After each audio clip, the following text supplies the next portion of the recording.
ধন্যবাদ। আপনি যেমনটি বলছিলেন যে ষষ্ঠ ধাপে উপজেলা পরিষদ নির্বাচনের চতুর্থ ধাপে আমাদের রায়গঞ্জ উপজেলা পরিষদের উপজেলা পরিষদ নির্বাচন অনুষ্ঠিত হবে। ইতিমধ্যেই প্রার্থীদের মাঝে প্রতীক বরাদ্দ দেওয়া হয়েছে।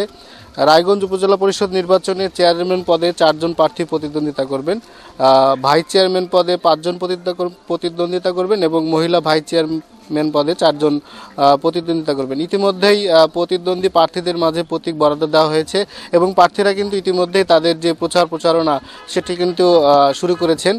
ইতিমধ্যে রায়গঞ্জ উপজেলা পরিষদ নির্বাচনে চেয়ারম্যান পদে 4 জন প্রার্থী প্রতিদ্বন্দ্বিতা করছেন, যেখানে দতকলম মার্কায় সাবেক চেয়ারম্যান অ্যাডভোকেট ইমরুল হোসেন তালুকদার ইমন উনি প্রতিদ্বন্দ্বিতা করছেন। আরেকজন প্রতিদ্বন্দ্বিতা করছেন রায়গঞ্জ উপজেলা আওয়ামী লীগের সভাপতি আব্দুল হাদি আলমাদি জিন্না, যিনি মোটরসাইকেল মার্কা নিয়ে প্রতিদ্বন্দ্বিতা করছেন। আরেকজন প্রার্থী রয়েছেন ভিপি আমিনুল ইসলাম শিহাব, যিনি আনারস প্রতীকে প্রতিদ্বন্দ্বিতা করছেন।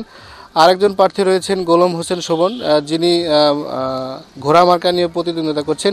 ইতিমধ্যেই প্রার্থীরা তাদের ভোটারদের দ্বারে দ্বারে ভোট প্রার্থনার জন্য তারা যাচ্ছেন এবং এক পর্যায়ে রায়গঞ্জ উপজেলায় কিন্তু প্রচারণা অনেকটা জমে উঠেছে। তো আমি এখন কথা বলবো রায়গঞ্জ উপজেলা পরিষদের সাবেক চেয়ারম্যান দতকলম মার্কায় যিনি প্রতিদ্বন্দ্বিতা করছেন এবং তিনি কিন্তু একজন সাবেক এমপি পুত্র, তার বাবাও কিন্তু রায়গঞ্জ তারা শাসনে এমপি ছিলেন।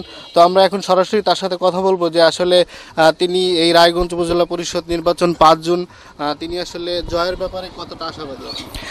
আপনাকে অনেক ধন্যবাদ।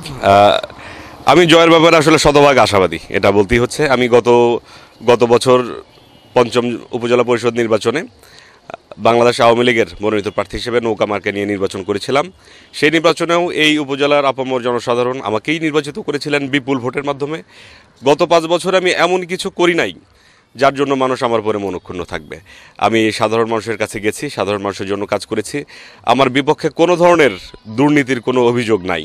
আমি সাধারণ মানুষের সাথে অত্যন্ত ভদ্র আচরণ করেছি। কেউই বলতে পারবে না যে আমি কাউকে হয়রানি করেছি বা কারো ক্ষতি করার চেষ্টা করেছি। যারাই আমার কাছে এসেছেন, যারা আমার অফিসে এসেছেন, তাদেরকে যথাযোগ্য মর্যাদায় তাদের কাজ আমি করে দেওয়ার চেষ্টা করেছি।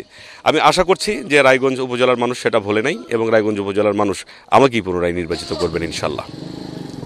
ধন্যবাদ। আপনি যেমনটা বলছিলেন যে রায়গঞ্জ উপজেলায় কিন্তু ইতিমধ্যেই প্রার্থীরা তাদের নির্বাচনী প্রতিশ্রুতি নিয়ে ভোটারদের দ্বারে দ্বারে যাচ্ছেন এবং তারা ভোটারদের কাছে ভোট প্রার্থনা করছেন।